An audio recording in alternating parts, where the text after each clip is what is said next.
Shalom saudara terkasih di dalam Tuhan, bagaimana kabarnya hari ini? Semoga kita semua tetap sehat, tetap produktif dan juga tetap semangat dalam mengikuti ibadah online hari ini. Informasi bagi saudara yang ingin mengikuti berita gereja, saudara dapat mengikutinya melalui aplikasi gereja yang dapat saudara download di Play Store dengan mengetik GKJ Family atau saudara dapat mengklik link deskripsi di bawah ini. Dan jangan lupa untuk memfollow Instagram gereja di @newgkj. Gereja secara operasional harus tetap berjalan sekalipun di masa yang sulit ini. Bagi saudara yang rindu untuk memberikan kolekte persembahan bagi Tuhan, dapat mentransfer ke rekening berikut. Atau dapat melalui Dana atau OVO, GoPay, BCA M-Banking atau lewat bank mana saja yang ada mobile bankingnya dengan men-scan QR Code berikut. Bagi yang ingin memberikan persembahan untuk kas sosial, dapat ditransfer ke rekening sebagai berikut. Sedangkan bagi saudara yang ingin memberikan persembahan persepuluhan, dapat ditransfer melalui rekening berikut. Atau bagi saudara yang ingin memberikan persembahan secara langsung, saudara dapat datang ke gereja dan memasukkan persembahan saudara ke dalam kotak yang ada di gereja. Terima kasih atas persembahan dan perhatian saudara. Tuhan Yesus memberkati. Tiba saatnya kami akan duduk diam untuk mendengarkan kebenaran firman. Tuhan, mampukan setiap kami untuk kami boleh menjadi pelaku-pelaku firman-Mu. Sehingga sungguh dalam keadaan apapun yang terjadi di depan kami sungguh hanya mengandalkan Engkau. Karena tanpa Engkau kami tidak mampu. Biarlah kebenaran firman-Mu dan Roh-Mu yang kudus itu yang memberi kami kekuatan dan kemampuan untuk menghadapi hari-hari depan kami.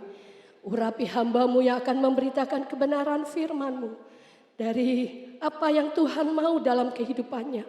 Biarlah semuanya itu berasal daripada-Mu. Dan membangun iman percaya kami yang hadir pada pagi hari ini. Sehingga sungguh kebenaran firman-Mu itu boleh menjadi kekuatan kami. Terima kasih Bapa, segala kuasa kegelapan, roh iblis, roh asing apapun yang ingin mengganggu jalannya penaburan firman-Mu pada pagi hari ini. Kami bersatu hati memanggil nama-Mu. Hanya di dalam nama Tuhan Yesus Kristus. Kami patahkan, kami hancurkan, kami usir tengking tolak keluarnya dari tempat ini. Terutama di dalam setiap ruang hati dan pikiran kami. Dan biarlah sepenuhnya kami hanya mengundang Roh-Mu yang kudus menguasai setiap kami. Terima kasih Bapa, di dalam nama Tuhan Yesus kami mengucap syukur. Haleluya. Amin. Shalom, bagaimana kabar saudara jika saudara dalam keadaan tubuh yang sehat karena Bapa di surga memelihara saudara. Ayo bersama saya acungkan kedua jempol sekali lagi ke depan. Sekali lagi yang punya jempol, yang tidak ketinggalan jempolnya waktu sikat gigi dan katakan haleluya. Haleluya, terima kasih Tuhan Yesus memberkati. Khotbah periode ini akan saya beri judul mengembangkan kodrat ilahi. Ayo kita ucapkan bersama, 2, 3. Mengembangkan kodrat ilahi. Ya. Dan ini saudara perhatikan bahwa saudara harus mengembangkan kodrat ilahi karena kodrat manusia itu aslinya selalu ingin berbuat jahat. Saya ulangi. Kenapa judul khotbah ini adalah mengembangkan kodrat ilahi? Karena kodrat asli manusia itu selalu ingin berbuat jahat. Saudara jangan mencatat dulu, ayo baca bersama dengan saya. Kejadian 6 ayat yang kelima. Kejadian 6 ayat yang kelima. Mari, 2, 3. Ketika dilihat Tuhan bahwa kejahatan manusia besar di bumi dan bahwa segala kecenderungan hatinya selalu membuahkan kejahatan semata-mata, ya. Perhatikan ayat itu dengan jelas.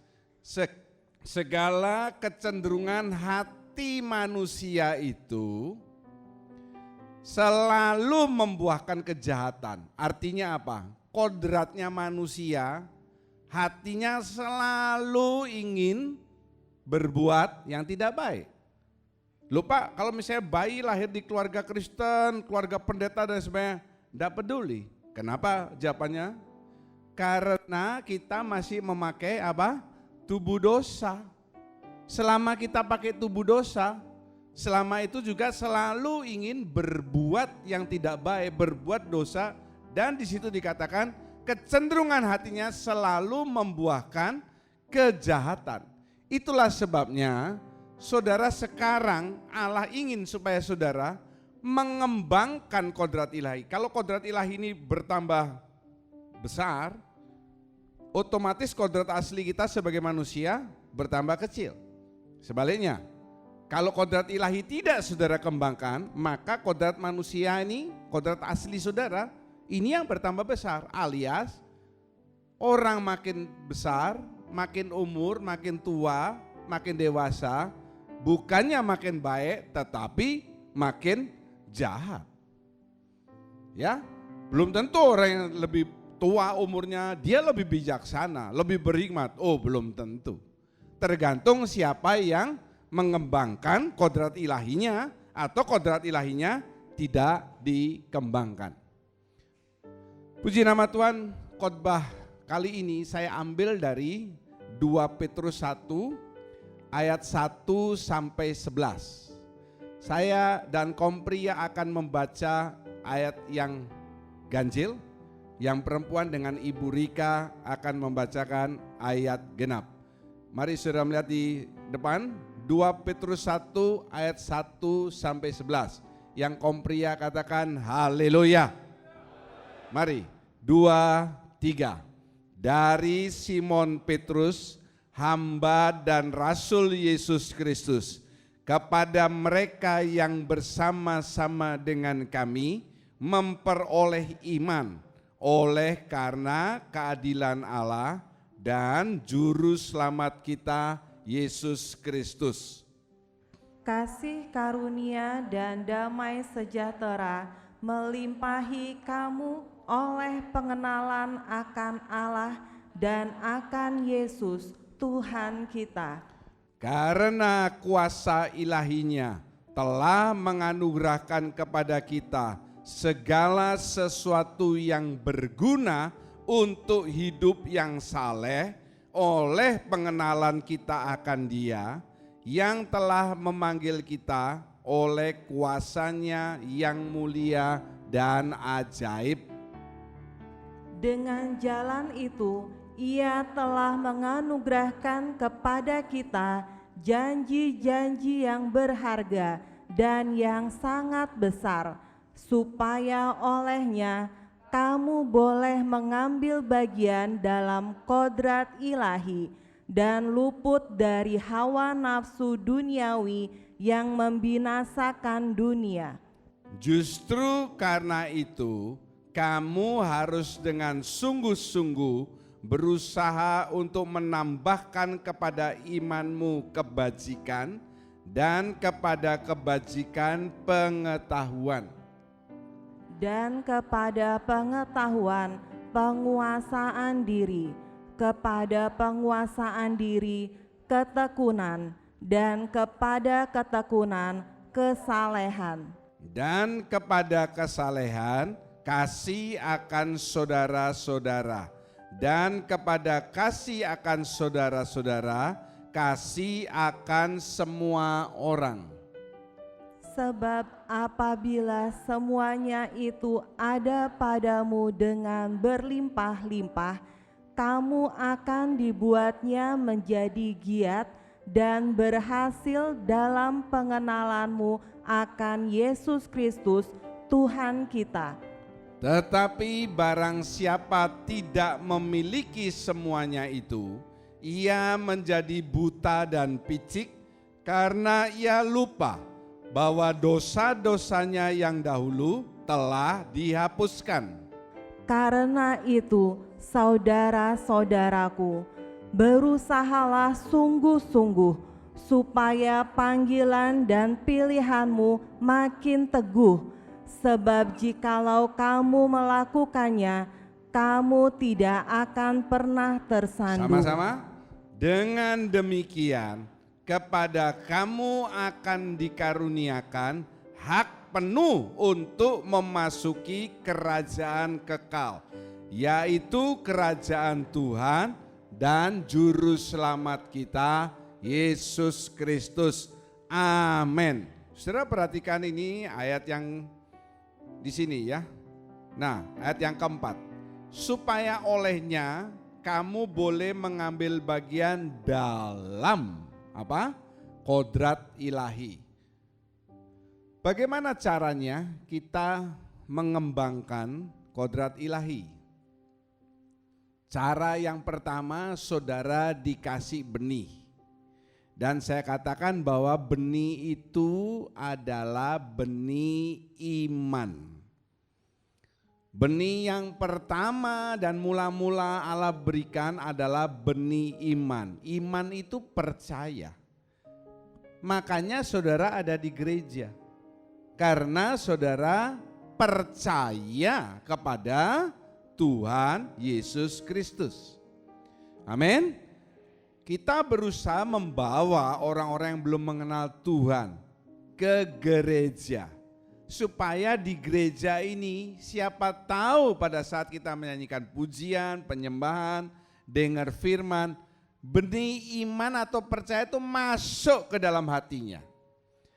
Dan saudara-saudara ini, saudara kan sudah punya benih iman.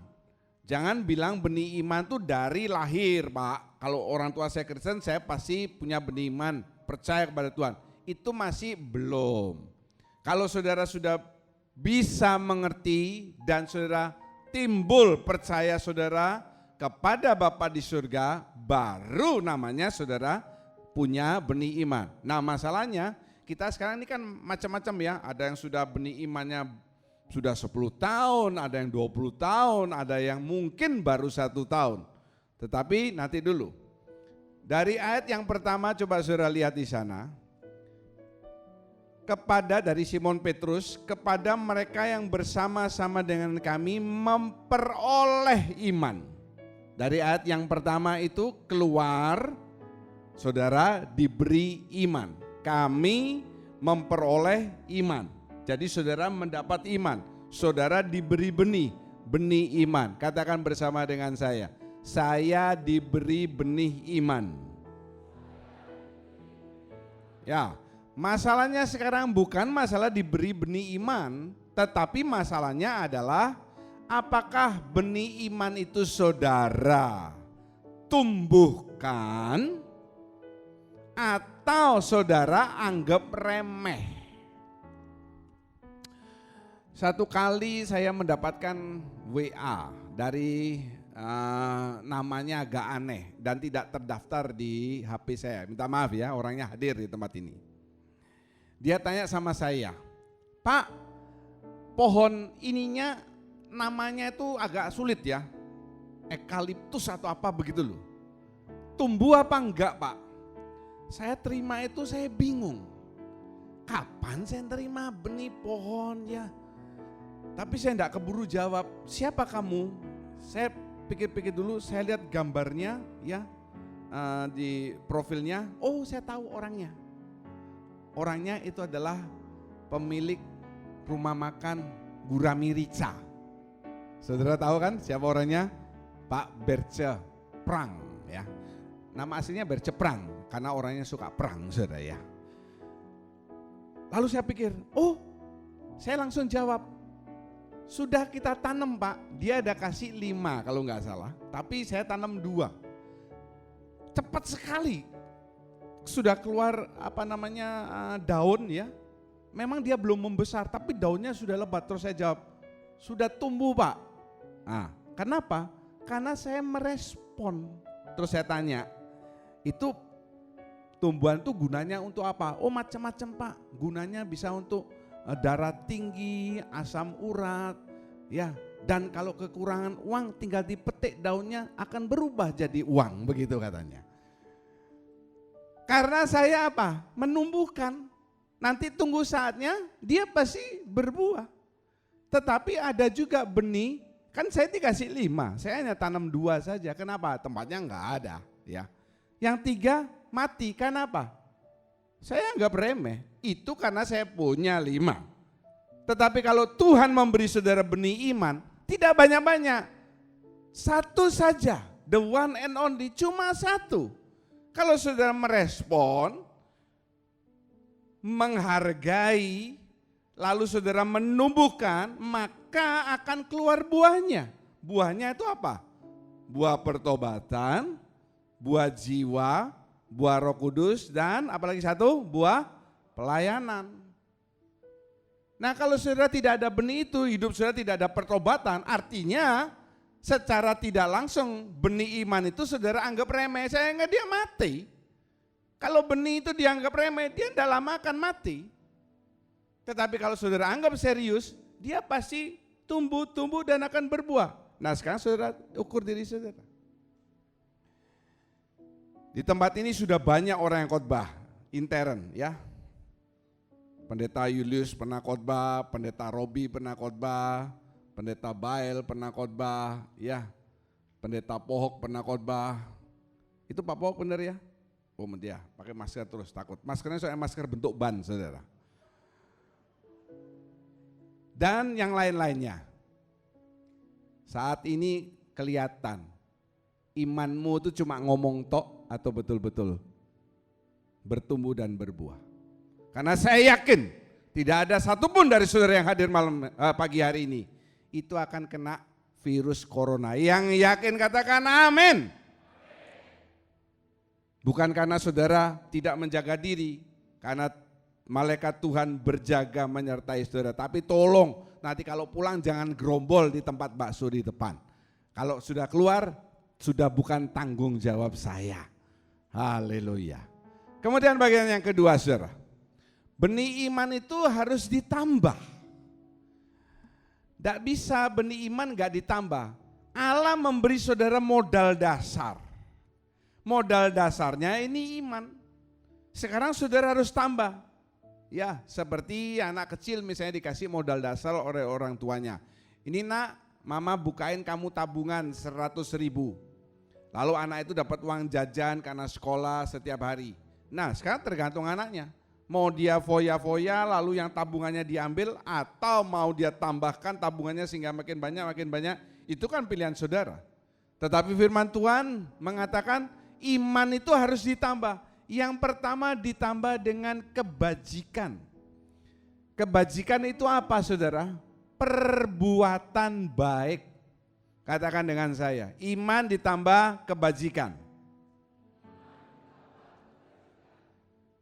Jadi orang Kristen itu secara tidak langsung, kalau saudara berbuat baik, ya berbuat baik itu bukan kepada keluargamu. Kalau kepada keluarga itu bukan berbuat baik. Itu sih mah wajar. Tapi kepada orang lain yang membutuhkan, seperti saudara dengarkan di khotbah-khotbah online saya, dalam masa pandemi 4 bulan 1 minggu.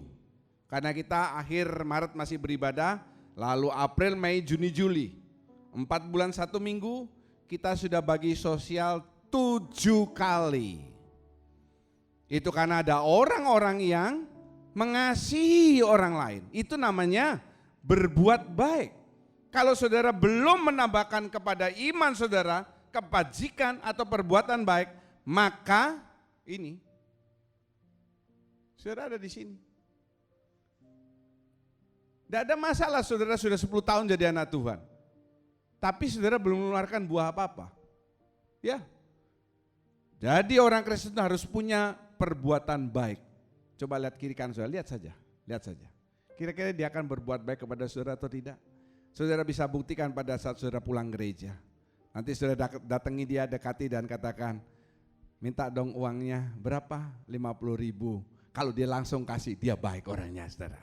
Kalau dia bilang, saudara bilang, perlu berapa? 50.000. Cuma 50.000. Wah itu luar biasa. Lalu saudara keluarkan dompet, tidak ada uang sama sekali di dompet saudara.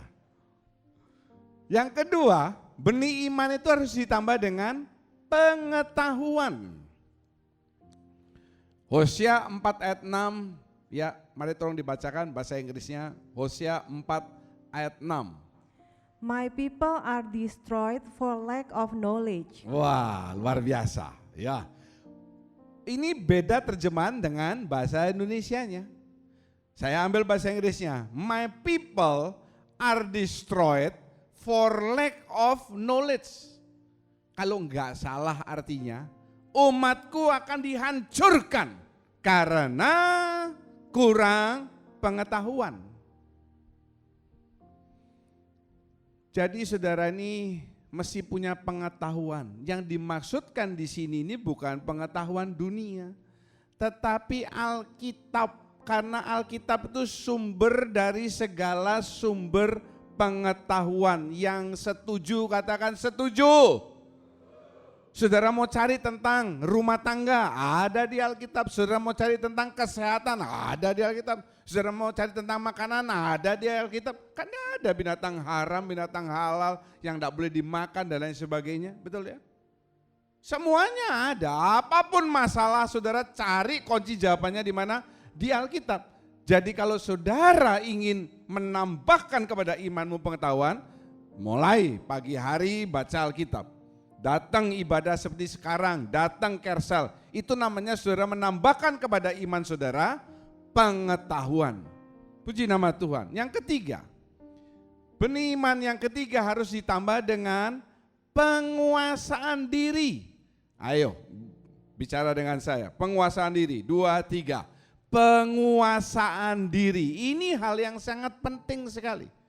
Tolong dibacakan dari Amsal 25 ayat 28 dalam bahasa Inggrisnya.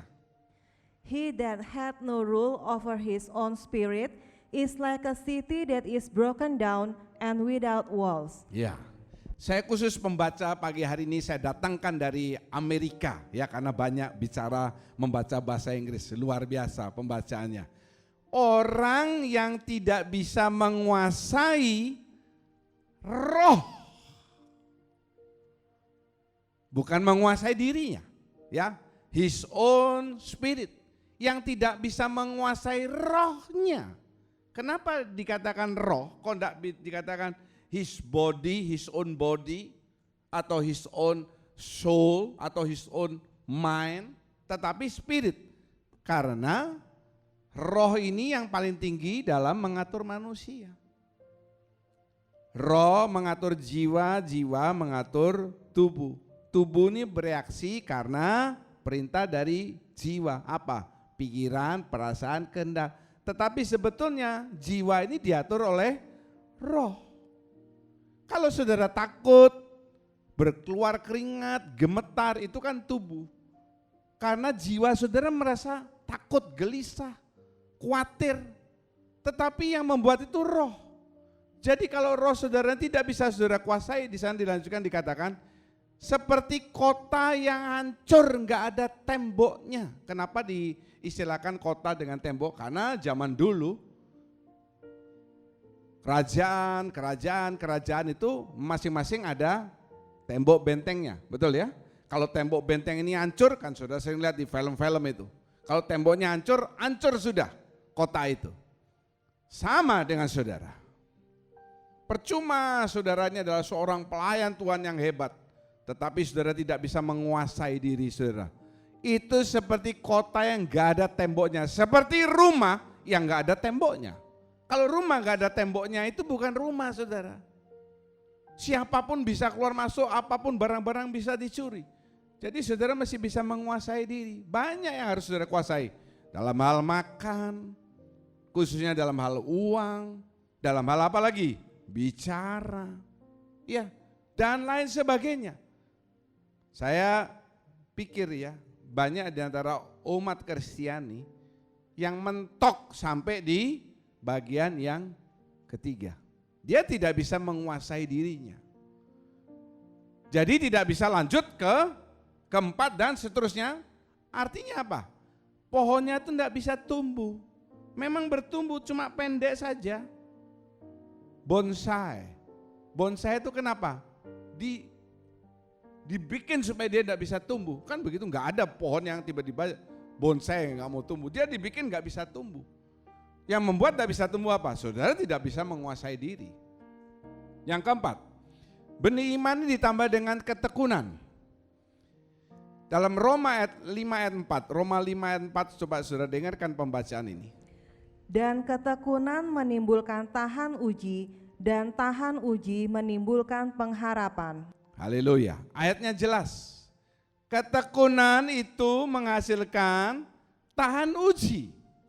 Ya, ketekunan menghasilkan tahan uji. Orang kalau tidak bisa tekun, itu akan gampang terombang-ambing, akan gampang putus asa, gampang depresi. Kalau orang tidak tekun, dia tidak akan pernah berhasil. Kalau saudara tidak pernah tekun mencari Tuhan, saudara tidak akan pernah berhasil. Karena nanti terakhir ayat yang ke-11 itu. Engkau akan diberi hak penuh untuk memasuki kerajaan surga.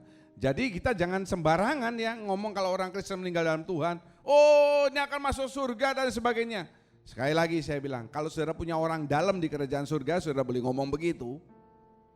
Tetapi kalau ini antara saudara dengan Tuhan secara pribadi, jangan ngomong setiap orang Kristen yang meninggal dalam Tuhan, pasti dia masuk surga. Tidak bisa. Siapa yang bertekun, dia akan berhasil. Kenapa? Dia tahan uji. Saya lihat saudara-saudara yang datang ini adalah orang-orang yang tahan uji. Katakan saya tahan uji. Iya. Tahan uji tapi masih pakai face shield. Saudara enggak ngomong, enggak apa, tapi pakai masker ya.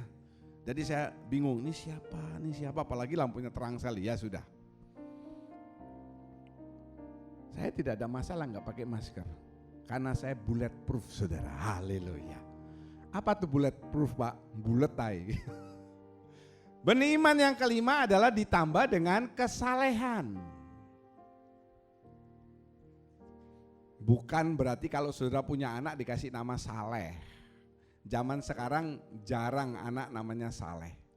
Tapi kalau saya sekolah zaman dulu, zamannya saudara yang seumuran dengan saya, banyak kan namanya Saleh ya, guru kita namanya Pak Saleh ya, tukang gambar yang terkenal Tino Sidin Saleh, apa-apa Saleh. Sebenarnya ini bagus, karena kalau tanpa kesalehan, saudara akan disalib sama siapa? Sama orang dari agama lain yang bertobat.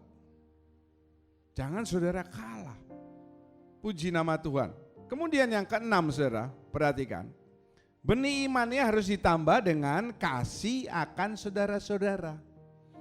Kasih akan saudara-saudara dikeluar dari kata Yunani phileo. Phileo atau dikatakan philea. Bukan agape, kasih akan saudara-saudara. Di sana saya tuliskan brotherly affection and love for everyone. Mengasihi, ini peningkatan dari yang tadi, perbuatan baik. Perbuatan baik itu belum tentu ada unsur kasihnya. Bisa kita kasih pengemis atau pemulung karena kita berbelas kasihan. Kita kasih dia bantuan sosial untuk orang-orang yang di jalan, kasih makan dan sebagainya. Tetapi belum tentu kita mengasihi dia. Satu kali saya makan di rumah makan dekat rumah saya ya. Waktu saya mau pulang, saya melihat ada mobil berhenti. Ternyata tukang parkirnya dipanggil, tukang parkirnya. Sini pak. Ya tukang parkirnya datang, dikasih nasi saudara, bungkusannya cukup besar. Nah, dia waktu ngasih itu pasti dia punya unsur belas kasihan, tetapi unsur mengasihi kan tidak ada mengasihi. Nah sekarang kita diminta lebih tinggi, karena ini sudah bagian yang keenam, mengasihi orang lain. Karena apa? Karena ini mepet dengan yang ketujuh, kasih akan semua orang. Dan ini keluar kata agape, maksudnya kasih akan semua orang itu apa? Mengasihi akan keselamatan jiwanya. Saya bacakan tulisan yang kecil ini ya. Saudara tidak menambah iman ya, do not add faith to anything. Tidak menambahkan faith to anything. You add everything to faith. Saudara menambahkan iman. Tidak iman ini ditambahkan ke iman ditambahkan ke kebajikan. Iman ditambah dengan pengetahuan. Iman ditambah penguasaan diri. Bukan. Tetapi saudara menambahkan ke iman itu. Kenapa? Faith is the foundation of everything in life. Iman itu adalah fondasi dalam segala hal dalam kehidupan ini. Dan ini benar karena 2 Korintus 5 mengatakan, for we walk, kita berjalan, for we live by faith. Kalau iman saudara kecil atau lemah, maka waktu saudara berjalan, saudara akan gampang tersandung jatuh. Saudara napasnya akan tersengal-sengal. Napas rohani saudara itu akan tersengal-sengal. Karena apa? Karena iman saudara ini lemah atau tidak bagus. Tetapi kalau iman saudara kuat, saudara napasnya tidak ada masalah. Mau tahu cara mengukur nafas saudara? Tanya Derta. Kalau orang biasa naik sepeda, itu perlu napas yang kuat. Betul ya? Bukan hanya kaki yang kuat, tapi napas yang kuat. Kalau napasnya semakin kuat, semakin bisa jauh. Sampai Surabaya bisa. Tapi peti mati. Nah, kan ada tour de France itu. Berapa ratus kilo itu. Setiap hari mereka membalap itu 200, 100, 200 kilo. Gila-gilaan sampai ribuan kilo. Dulu pernah ada tur dari Jakarta sampai Denpasar. Ya, itu ketahanannya sudah luar biasa. Tidak bisa orang yang gemuk balap sepeda. Sepedanya ngeluh saudara. Bannya ngeluh. Ini yang naik ini gajah atau orang? Coba lihat saudara pembalap sepeda. Kecil-kecil badannya, tapi otot semua, napasnya itu kuat. Contoh yang lain, pelari. Pelari maraton 40 kilo. Gak ada yang sebesar gemuk begitu lari maraton. 400 meter dia sudah jatuh saudara. Jangan 40 kilo. Badannya kecil-kecil. Tetapi itu tubuhnya tidak ada lemaknya. Semua otot dan nafasnya luar biasa. Kalau nafas iman saudara memble, karena iman saudara tidak ditambahkan dengan 7 hal ini. Ya, lihat teman-temanmu. Mereka mungkin gak ada di sini karena takut. Saya mundurkan ibadah 1 jam. Wah, nanti ketularan bagaimana? Loh, kamu ke pasar, ke supermarket makan kok bisa? Kalau ke gereja dengan saudara seiman kok malah takut? Kamu pikir saudara seiman itu membawa bibit penyakit COVID apa? Tapi saya perlu yakinkan saudara, lihat kiri kanan saudara, siapa tahu saudara kena COVID, itu sebelah saudara suspeknya. Nah begitu. Puji nama Tuhan. Yang ketiga, bagaimana caranya supaya saudara punya kodrat ilahi? Yang pertama, punya benih iman. Yang kedua, benih iman itu harus ditambah 7 hal. Yang ketiga, saudara harus semakin mengenal siapa Allah itu. Saudara harus semakin mengenal siapa Allah itu. Mari ucapkan bersama dengan saya. Saya harus semakin mengenal siapa Allah itu. 2, 3. Saya harus semakin mengenal siapa Allah itu. Kalau semakin saudara kenal dia siapa, ya, saudara akan semakin tidak khawatir dalam hidup ini. Haleluya, tidak khawatir. Takut sih oke, kadang kita manusia takut. Tapi enggak sampai khawatir itu takut yang berlebihan. Coba saudara lihat di sini, lihat saja di slide. Dalam ayat yang kedua saya garis bawahi kata pengenalan akan Allah. Perhatikan ayatnya itu berbunyi, kasih karunia dan damai sejahtera melimpahi kamu oleh pengenalan akan Allah. makin saudara kenal Allah, makin saudara dilimpahi kasih karunia dan damai sejahtera. Betul ya? Ayat itu kan ada yang begitu. Makin mengenal Allah, makin saudara dilimpahi kasih karunia dan damai sejahtera. Apa itu kasih karunia? Contoh yang gampang. Saya ambil contoh salah satu jemaat saya. Bapak Julius ini, karena masa pandemi ini dia diganti jadi jualan kue talam. Saya mau tanya kepada Bapak Julius, Bapak Julius ingin enggak supaya kue talamnya tuh sehari bisa laku banyak? Ingin? Ya, berapa banyak? 1000. Mampu tanganmu? Mampu ovennya? Woi, mampu. Karena ada Eca ya. Kepingin, tapi apa yang membuat jualan saudara? Saya ulangi ya. Saudara ingin supaya saudara jualannya laris yang jualan. Produk yang saudara jual itu laku. Apa yang membuat dia laku? Konsumen, Pak. Iya. Tapi siapa yang menggerakkan hati konsumen? Allah pencipta hati semua konsumen itu. Kalau mau jualan saudara, usaha saudara makin diberkati, banyak pelanggan yang hadir, yang datang, yang beli. Kuncinya satu, saudara butuh apa? Kasih karunia Tuhan. Apa tuh kasih karunia? Anugerahnya. Supaya orang itu bisa disentuh hatinya, beli, enak.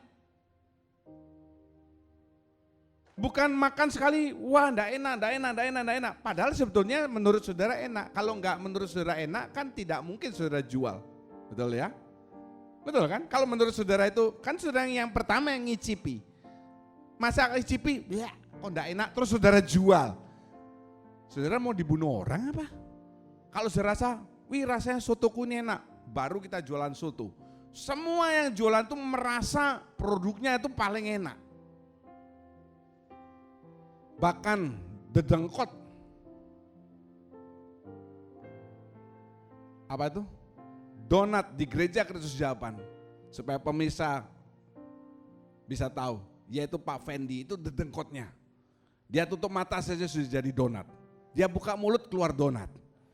Dia merasa tersaingi karena semuanya bikin donat dan merasa bahwa donatnya itu paling enak. Yulek bikin donat, Pak Robi bikin donat, Pak Tri bikin donat, semua bikin donat. Masalahnya tidak ada satupun donat-donat dari mereka itu yang mereka buat mampir ke rumah saya. Betul. Betul. Siapa dari saudara pernah bikin donat mampir ke rumah saya? Enggak ada toh. Kecuali donatnya dedengkot itu.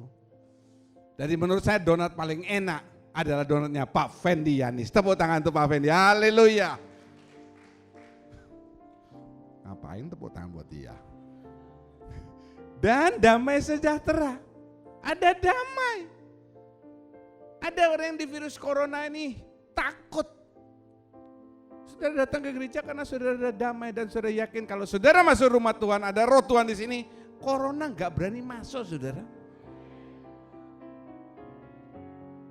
Kemudian di dalam ayat yang ke-8, kamu akan dibuatnya menjadi giat dan berhasil dalam pengenalanmu akan Yesus Kristus. Kalau apa? Kalau semuanya itu ada padamu, ayat 8a kan begitu. Sebab apabila semuanya itu ada padamu dengan berlimpah-limpah, apa yang ada padamu? Ya sudah lihat ayat 7 dan ayat 6-nya dulu dong. Maka kamu akan giat dan berhasil dalam pengenalanmu akan Yesus Kristus. Jadi pengenalan akan Allah itu bisa meningkat atau bertumbuh kalau saudara berusaha menambahkan ketujuh hal itu. Apa ayat yang ketujuh itu? Apa ayat yang keenam dari 2 Petrus 1?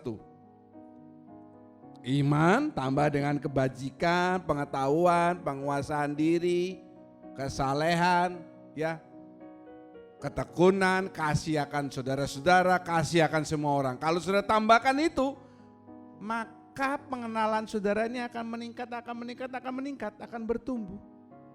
Dan menghadapi dunia ini yang semakin kacau, saudara tidak khawatir karena kalaupun yang paling jelek terjadi di dunia ini, kita tidak akan mengalami. Karena apa? Saudara sudah diangkat bersama Kristus di awan-awan. Haleluya. Itu bisa punya iman seperti itu karena apa? Karena saudara menambah ya kebajikan, kebaikan kan, pengetahuan dan lain sebagainya sampai ke 7 hal itu. Kunci yang pertama, saudara diberi benih, yaitu benih iman. Kunci yang kedua, iman itu harus ditambahkan dengan 7 hal. Kunci yang ketiga, saudara harus makin mengenal Allah. Bisa makin mengenal Allah kalau poin yang kedua ini saudara lakukan. Dan yang keempat adalah berusaha sungguh-sungguh. Katakan bersama dengan saya, 2, 3. Berusaha sungguh-sungguh. Berusaha dengan berusaha sungguh-sungguh itu beda. Beda. Kalau berusaha ada hambatan sedikit, mentok, berhenti. Kalau berusaha sungguh-sungguh itu meskipun sepi, usaha terus usaha. Saya ambil contoh. Di dekat rumah saya ini ada yang jualan dawet. Es dawetnya ini saya katakan ini sekarang legendaris. Sudah tahu es dawet ya? Banyak yang jual es dawet di mana-mana. Es dawet cendol meroso. Pernah beli itu? Es cendol meroso. Karena saya selalu kalau dari gereja, dari mana-mana pasti ngelewati jalan itu. Saya perhatikan. Dulu es cendol meroso itu sepi ya. Pertama saya beli saya sudah takjub. Wah ini kok lain gulanya. Dia pakai gula merah. Istilahnya gula merah itu brown sugar. Betul ya? Brown sugar. Zaman es boba, es gulu-gulu belum pakai brown sugar. Cat time dia sudah pakai brown sugar dan asli brown sugar. Kalau orang Bali bilang brown sugar, bukan brown, karena orang Bali R jadi L, brown sugar. Lama-lama, ya. Dan kalau sudah ke sana harus antri. Yang nelayan itu gantian, ini diganti, nanti lewat berapa saat diganti. Kenapa? Terus begini saudara. Memang satu porsi cuma 5.000, tapi dia satu hari saudara ya. Mau tahu? Jual berapa minimal? 1.000. Kok tahu Pak? Loh saya kan pernah ngomong. 1.000 kali 5.000 berapa? Loh 1.000 kali 5.000 kok masih buka kalkulator? 5 juta minimal. Saudara jangan menghina. Di sebelahnya itu kan ada jual gorengan-gorengan yang laris juga. Itu dia punya juga. Dia kembangkan. Pinter orang situ. Kalau makan es cendol ada gorengannya kan lebih mantep. Betul ya? Kalau saudara nggak tahu tanya, Pak di mana Pak, teman saya antarkan, saya belikan ya. Rame juga.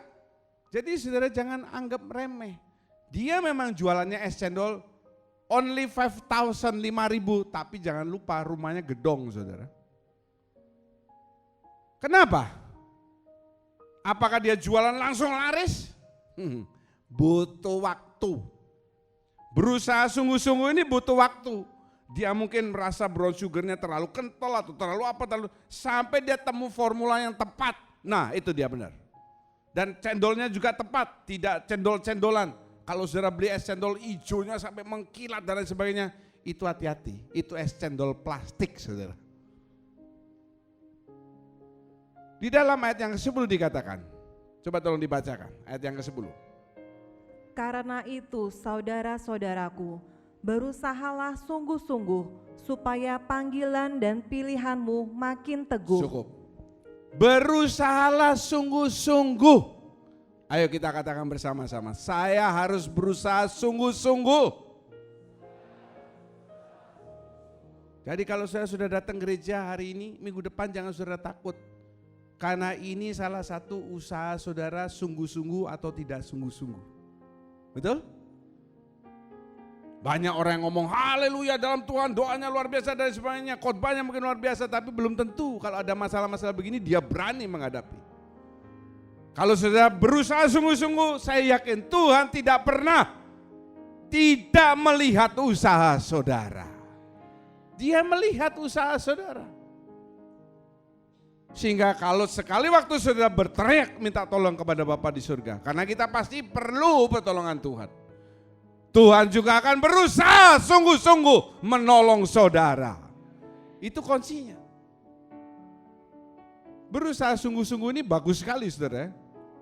Dari kata bahasa Inggris give diligence, dari bahasa Yunani spodaso. Spodaso ini punya dua arti. Yang pertama to use speed. To use speed itu artinya menggunakan kecepatan. Saudara lihat gambar yang di atas. Tachometernya wah sampai 100 lebih gini. Ininya sudah mendekati merah.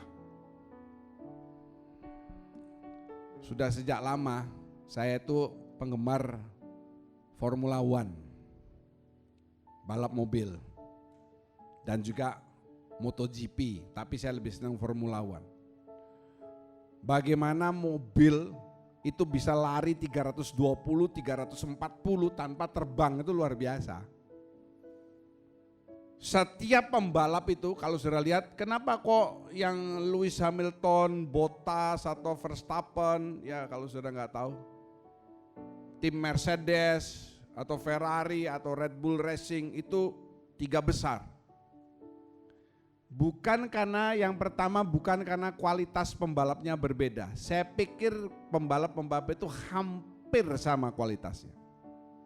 Tapi yang jelas-jelas membedakan adalah mesinnya. Masing-masing pembalap sebelum dia balapan, hari ini balapan, sehari sebelumnya itu kualifikasi. Waktu kualifikasi mereka itu catatan waktu terbaik, itu menentukan urutan waktu start. Yang paling bagus start nomor 1, yang paling jelek start nomor 22. Saya melihat semua pembalap tidak ada yang asal-asalan, semua menginjak gasnya itu sampai habis, sampai pol. Nah itu kekuatan mesinnya dilihat, kecepatan akselerasi maupun, nah baru yang kedua skillnya pembalap, ada yang melintir, ada yang apa. Saudara juga jadi orang Kristen, harus sungguh-sungguhnya tuh to use speed, kenceng. Istilahnya itu apa? Gaspol. Saudara mesti tahu tuh, gaspol itu slogannya Yamaha toh. Pembalap Yamaha, Valentino Rossi mengatakan, Yamaha semakin di depan. Partnernya Rossi siapa? Munari. Gaspol. Finales itu. Ya, saudara lihat itu iklannya. Jadi saudara mesti melihat supaya ilmu saudara tambah. Gaspol, katakan bersama saya, gaspol. Lagi, gaspol. Apa itu gaspol, Pak? Nggak tahu. Digas sampai habis. Usaha saudara juga harus begitu mencari Tuhan. Jangan gaspolnya ini kalau nangis. Kalau ada masalah, baru gaspol. Teriak sama Tuhan, Tuhan kenapa Tuhan tidak menolong aku? Begitu saudara dengar ini reaktif, langsung saudara gaspol, doa, puasa. Bukan begitu. Kalau ada masalah baru ternyata Tuhan tolonglah aku ini anakmu Tuhan. Namaku John Paul, aku pelayanan di gereja Kristus Japan, aku sebagai ini, waduh. Bukan di situ gaspolnya. Waktu saudara mencari Tuhan, ini loh gaspolnya. Haleluya. Waktu mencari Tuhan itu gaspolnya. Yang kedua, keluar kata to make effort. Itu sama artinya, berusaha sungguh-sungguh. Saya lihat tuh. Saya senang melihat tayangan The Titan Games. Nggak tahu saudara pernah lihat enggak? Bukan Titanic ya, The Titan Games. Ini mengadu kekuatan orang, macam-macam, satu lawan satu. Nanti yang finalnya masuk ke istilahnya itu Mount Olympus, dapat kunci kemenangan. Ada yang sekarang masih berlangsung di Amerika bagian tengah. Juaranya itu adalah seorang dari kampung. Dia guru. Bodinya itu lucu saudara. Agak pendek 160 yang laki ini ya. Perutnya ini agak besar. Lawan-lawannya dia itu di final Mount Olympus itu ya. Kan dia sudah pernah jadi juara. Itu gede-gede. Rata-rata itu ada yang petugas damkar. Damkar itu apa Pak? Pemelihara anjing itu loh. Kepolisian. Ya. Ada juga dia lawan juara UFC. Juara, masih juara UFC. Wah, badannya gede-gede, tatoan, tangannya besar. Tangannya dia tuh saya lihat ya sebesar paha saya saudara. Gede sekali. Nah yang satu ini, yang dari kampung nih agak pendek. Dikatakan oleh pembawa acaranya The Rock itu, Dwayne Johnson. Ini atlet paling menipu. Kenapa? Perutnya gede. Saya juga heran, tangannya tuh besar tapi enggak berbentuk gitu loh. Kayak orang gemuk begitu. Tapi begitu dia berlomba saudara, jangan salah. Juara UFC, petugas damkar yang gede-gede. Kalah, dia sudah 3 kali menang. Dan dia akan mewakili Central Amerika. Kenapa saya lihat? Dia usaha sungguh-sungguh, ada 1 kali dia sudah mepet, dia sudah ketinggalan. Saya sudah pikir, wah kali ini dia kalah. Ternyata dalam babak yang lain, wah dia usaha. Dia tidak peduli kiri kanan. Dan dia bisa menang. Kalau saudara ingin diberkati oleh Tuhan. Dan cara diberkati mendapatkan anugerah, kasih karunia dan damai sejahtera adalah mengembangkan kodrat ilahi saudara. Saudara harus berusaha sungguh-sungguh. Amin. To use speed dan to make effort. Usaha dan pakai kecepatan. Jadi saudara jangan kendorkan kecepatan saudara. Apa istilahnya saudara? Lupa yang atas. Yang atas apa? Gaspol. Mari katakan bersama dengan saya, gaspol. Gaspol dalam Tuhan. Haleluya, puji nama Tuhan. Tuhan Yesus memberkati. Mari kita berdiri bersama-sama. Puji nama Tuhan. Kita pujikan pujian ini. Seperti rusa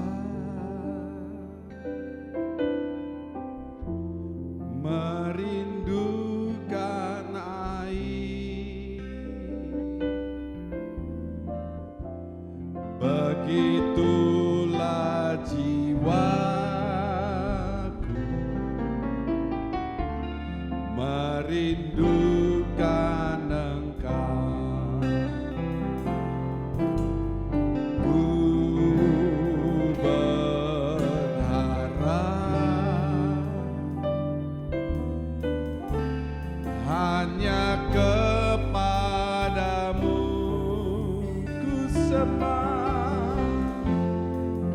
Sembahkan Allahku, Tuhan dan Rajaku. Kaulah sungai kehidupanku yang mengalir, segarkan jiwaku.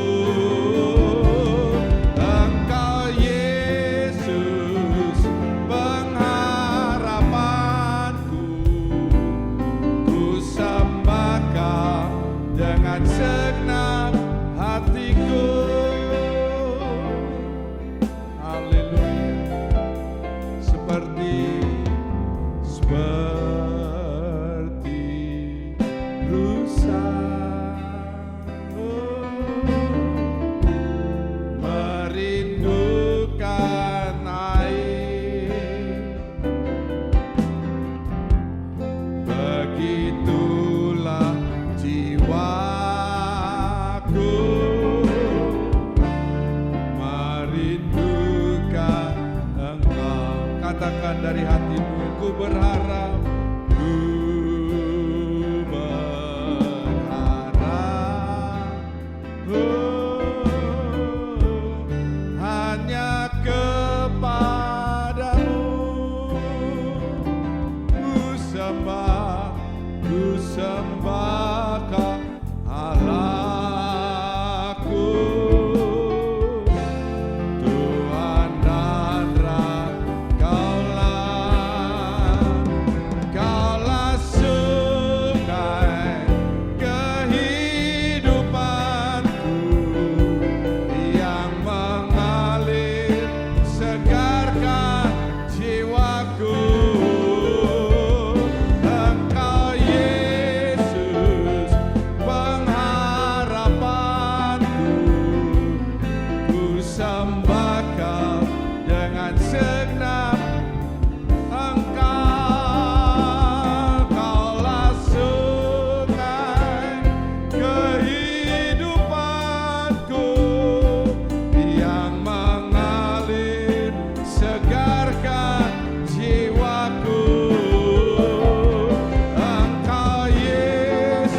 kedua tanganmu setengah suara.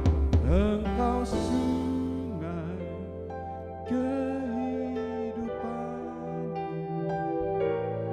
yang mengalir, segarkan jiwaku. Engkau Yesus pengharapanku, ku sembah Kau dengan segenap. Engkau Yesus, Engkau Yesus pengharapanku, ku sembah Kau dengan segenap. Naikkan suaramu. Engkau Yesus, Engkau Yesus pengharapanku, ku sembah Kau dengan segenap hatiku. Sembah Tuhan. Angkat suaramu, angkat hatimu.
Segarkan jiwaku. Engkau Yesus pengharapanku, ku sembah Kau dengan segenap. Engkaulah satu-satunya pengharapan dalam hidup kami. Engkau tidak pernah meninggalkan hidup kami. Dalam masa yang sulit seperti sekarang ini, kami percaya pemeliharaanmu ada bersama dengan kami. Mungkin kami tidak mendapatkan penghasilan seperti biasanya, tetapi dalam bulan-bulan ini kami tidak mengalami malapetaka, tidak mengalami sakit, tidak mengalami masalah. Itu sudah lebih daripada cukup.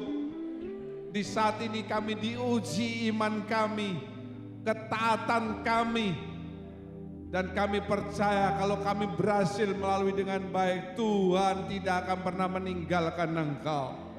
Tuhan ada bersama dengan Engkau.